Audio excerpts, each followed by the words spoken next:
Stephen Joyce. Mr Speaker, I move that the Road User Charges Bill be now read a first time.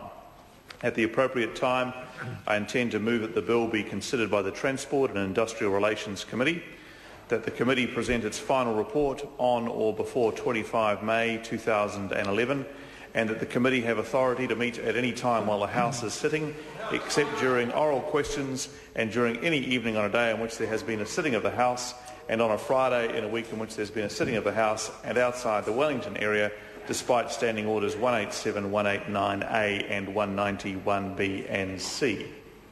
Mr Speaker, this bill will reduce compliance costs for transport operators and ultimately reduce transport costs for our businesses and exporters.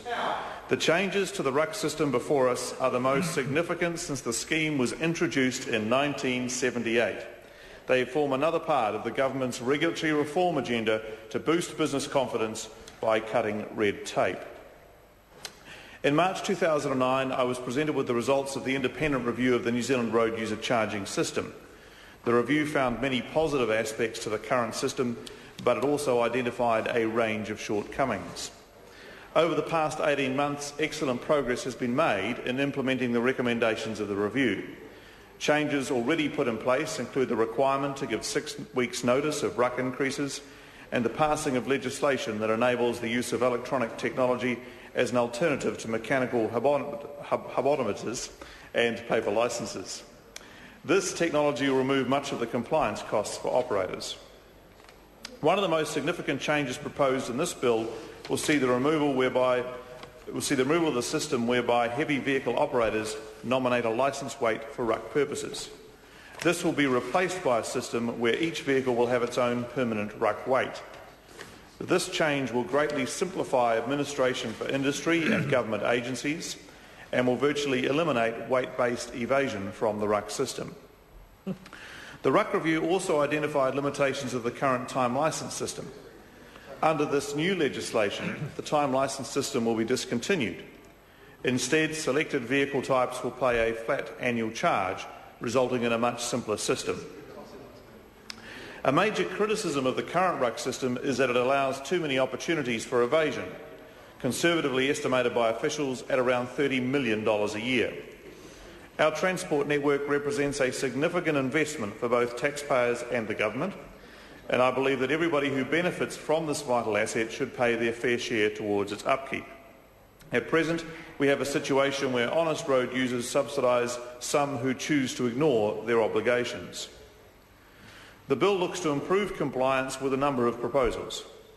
These are designed to strengthen the integrity of the system by requiring vehicle inspectors to report odometer readings to the NZTA, introduce more stringent record-keeping requirements for transport operators, and give authorities more effective assessment powers in order to investigate and recover outstanding revenue. In addition to these changes, an updated offences and penalties regime will also make the system fairer for all.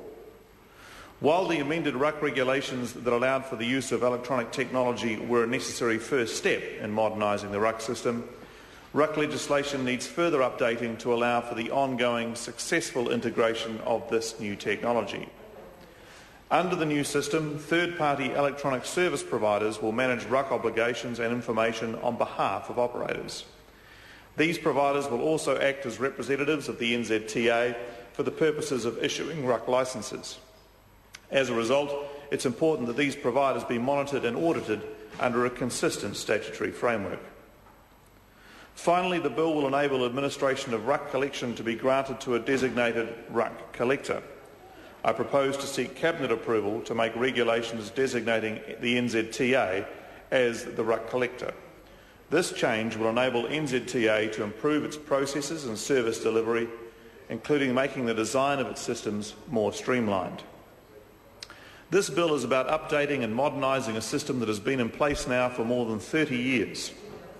The hypothecated revenue system means that all road taxes contribute to the upkeep of our transport system. These RUC changes will ensure all those who use the network pay their fair share towards its upkeep. They will also help to meet the government's objectives of increasing economic productivity and reducing compliance costs for New Zealand businesses. Mr Speaker, in closing, The proposed changes will ensure that we have a RUC system that will continue to be relevant to New Zealand road users in the years to come. I commend this bill to the House. Members, the question is that the motion be agreed to.